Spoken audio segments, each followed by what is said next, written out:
Tom Brady and Chad Kroger are the same person. I've never seen them in the same room at the same time. I'm just saying.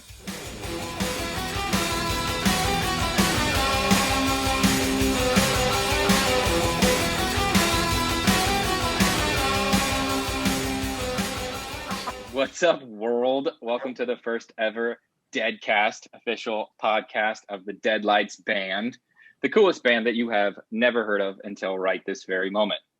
We are an online band, I guess you can call us, from 3 different states in the union. For the world, I'm JP. I play bass. I got 2 fellers in California. I'm in Arizona. Nick, tell the world hello. Hello, world. The world. The world. I'm playing drums for the band, obviously. And I'm in Los Angeles, kind of, broadcasting from my living room at the moment. I feel your pain.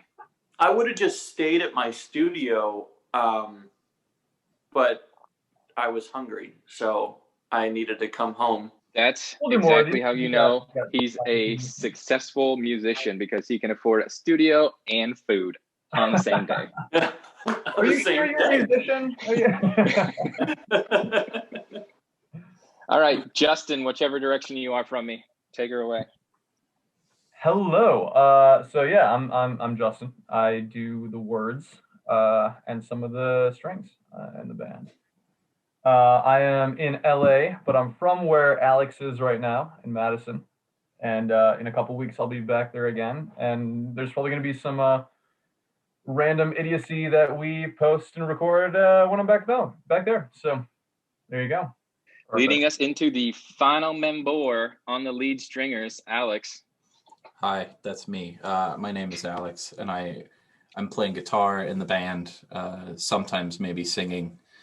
I think that's it, actually. That's pretty much all I'm good for. My cat is cat using the litter box in the back, if you can see that. Is that?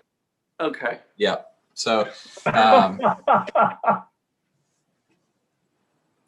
all right. Well, here we go, boys. Okay, we're going along. All right. So like we said in the intro, we are the Deadlights online band. We are all over the country doing stuff, but what brought us together, actually, Justin, I do remember what started all this was I got a phone call back in March-ish during the beginning era of this quarantine life that we all so proudly live in now, asking if I wanted to play bass on a song that he had written to go kind of for this quarantine-ness, to get out of the craziness of doing nothing. I can't tell if it's been days or years. Gotta get myself right out of here. I'm dancing with my shadow. I'm talking to myself. And I wink at my reflection for a little bit of action while I'm stuck here with nobody else. Day after day and night after night. But I don't listen to the man in the mirror when he tries to tell me I've been losing my mind.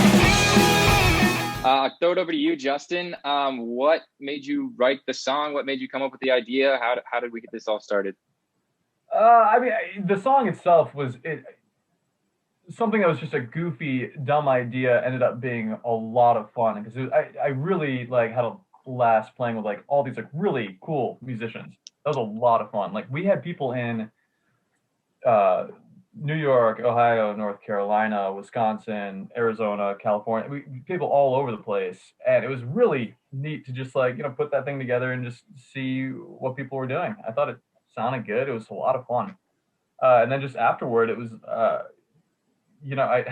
think that if nothing else, just having a lot of time on our hands without, going to shows, rehearsals, all that stuff. And just being stuck at home and everyone being glued to their screens and all that sort of stuff just kind of led to this. And yeah, it worked out pretty good, I think, for everybody, because I don't know about the other 2 guys, but I was stuck at home doing a whole lot of nothing.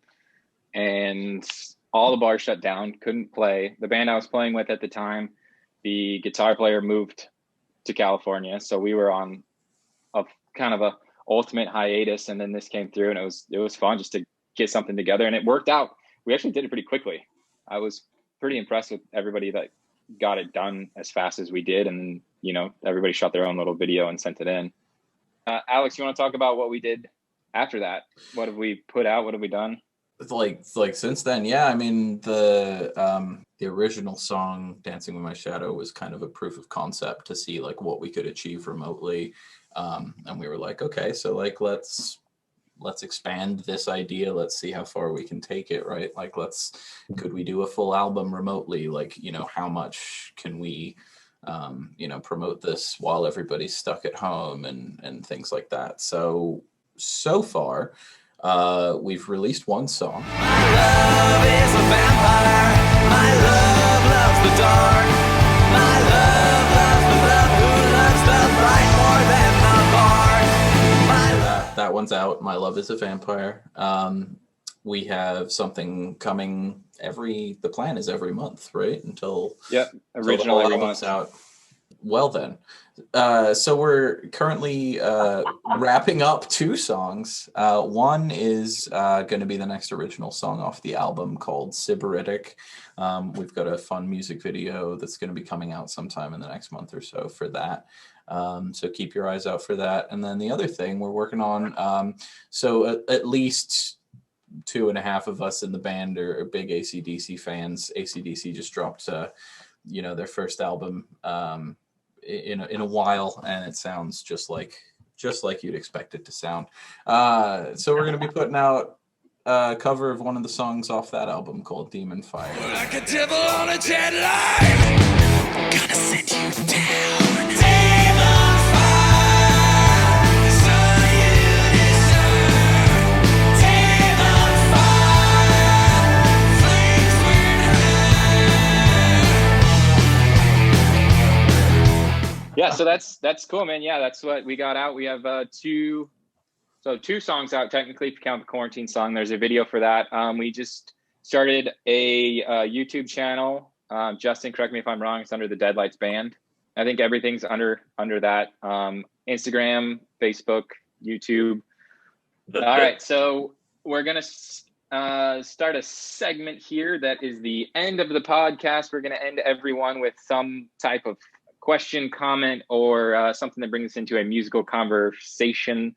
Away from our band and more just on music, and you guys get to know us, we get to know you guys. Send us in questions, things you want us to talk about, topics and stuff like that on our social medias would be awesome. But a question that I want to ask the band is, what is the biggest band, meaning the most famous, big, popular band that you absolutely hate? I'll go ahead and get more people to hate us right away with this question or with this answer, just to kick things off. I can't stand Nirvana. That's okay. Nick has quit the band, the podcast. I'm out. Deuces. It was a good run. We got a song and a half. Yeah. And most of a podcast. What a legacy to leave behind. That's the one I was going to say. So thanks for that. Well, now we just become best friends. This band hates Nirvana. What the hell? I don't hate Nirvana. I think that's an appropriate one to be like, when it goes to like overrated bands, like people think they're like the best thing on the planet, and they're fine. I think there's a difference. There's a difference between appreciating a band for their historical significance and actually enjoying listening to them.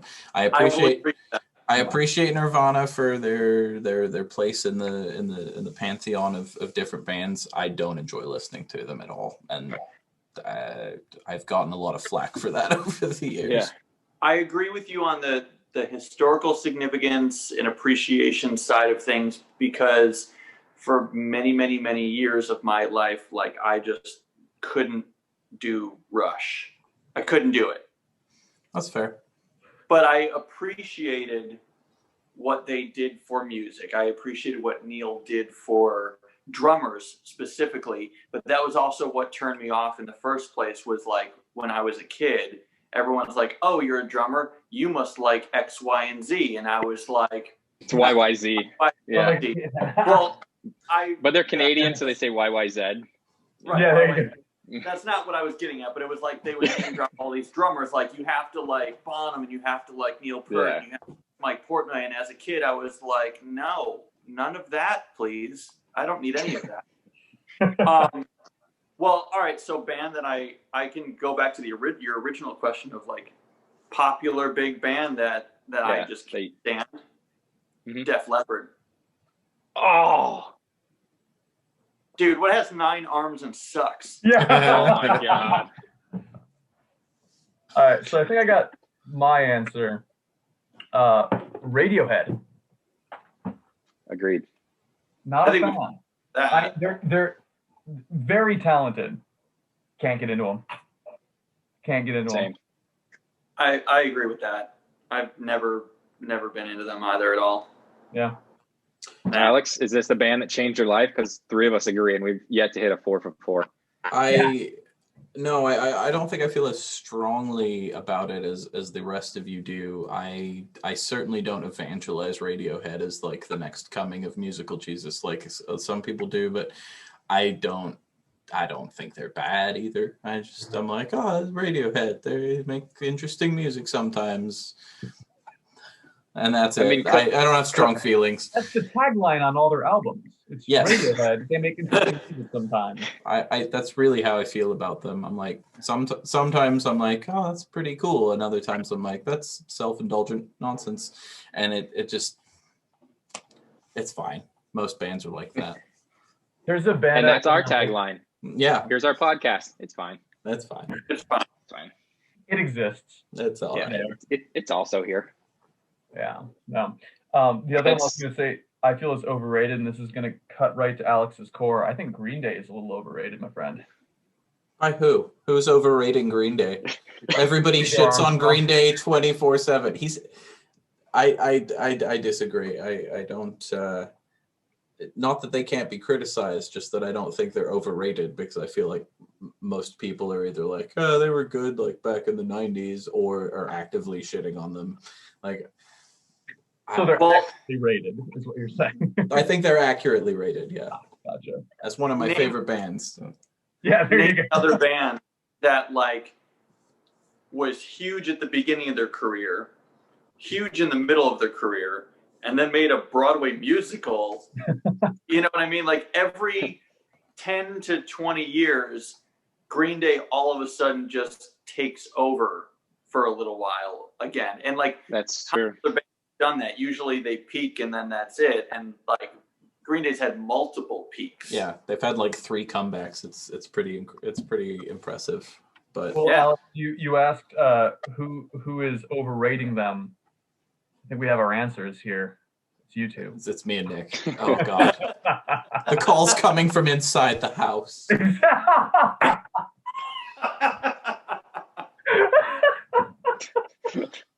Here's a question that I have now thought of just from Justin's rambling. I didn't get to answer the first question. What? You didn't? Well, because you took my answer, so I was going to give an actual answer of my own. Your answer too. Yeah, but he already took my answer. That's not how that works. Go for it. It's cheating that way. I really don't like Aerosmith. I quit this band. Buddy, I quit 10 minutes ago now. All right, see you guys. I'm going to show you something here. Do you see that? Goodbye. There we go. Joey Kramer is the only person I've ever stood in line for to get an autograph from. Oh, really? He is the only person I've ever done that for, because standing in line for an autograph is weird when you're in the same industry. It's funny you say that, Nick. I like his drumming. I don't know why, but like so many Aerosmith albums, the drum production is garbage. Like the actual like mixing of the drums themselves sounds terrible on so many of their albums. Strongly disagree. Really? Interesting. We'll talk about this one later. Aerosmith is my all-time favorite band. I love Aerosmith. I love Aerosmith. I love Joey Kramer. I love everything in that band. I love. It's literally just a production thing. This is good. I'm glad I gave a divisive answer.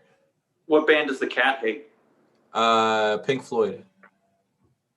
I can get behind that. I accept that. I don't like Pink Floyd either.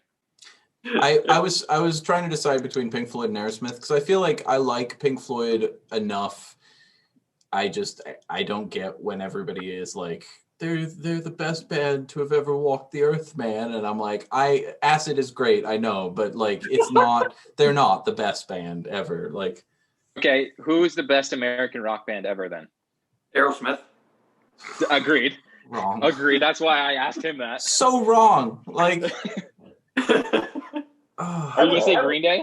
No, I'm not gonna say fucking Green Day, but like Van Halen would be a better choice than Aerosmith. I love Van I don't know Halen, but about would that. Van Halen? I don't know. What about Would CCR? they be? About who? CCR? I like CCR. I like CCR. I don't know I if I don't think consider they're- them like on that I don't think- level.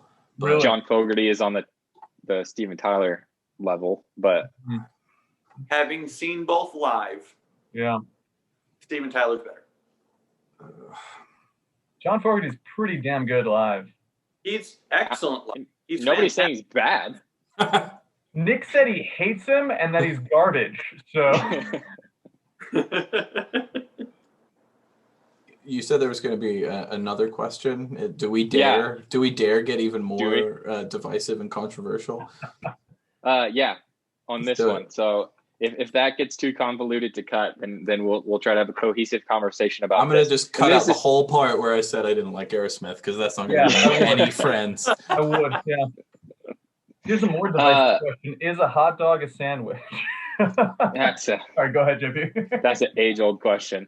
Yeah. Why is Nickelback such a hated band? I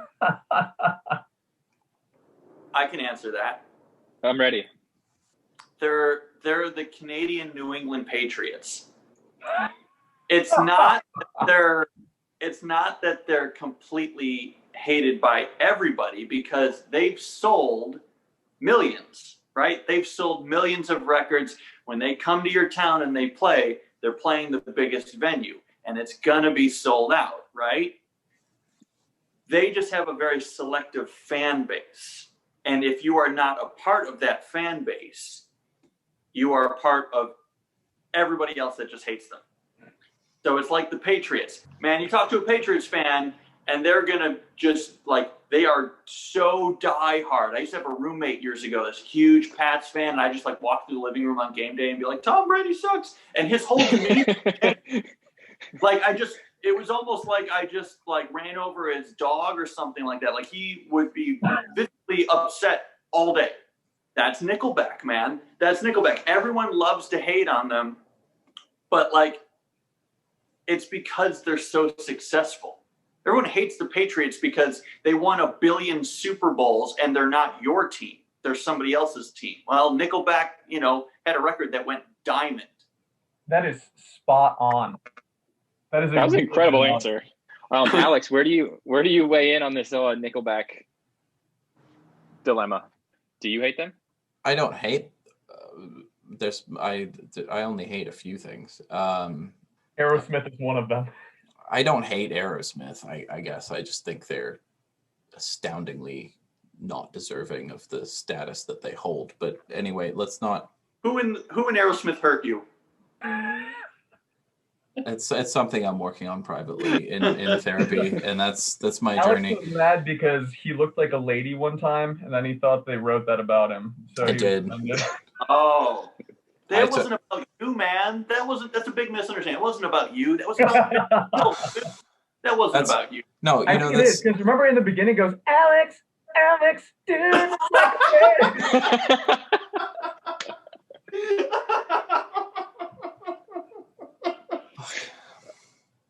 I think I need to make an executive decision and end this podcast right there because there is nowhere to go from here. That was the greatest moment of the whole thing. So far. That's a low bar. I mean, eventually I'll be drinking and it'll be way funnier. So. Oh yeah. All right. So that concludes Deadcast numero uno with the Dead Boys. Deadlights band, all social medias, songs coming out every month, covers thrown in there once in a while. Stay tuned. Check out some new stuff. Thank you. Thanks for listening, y'all. Thank you.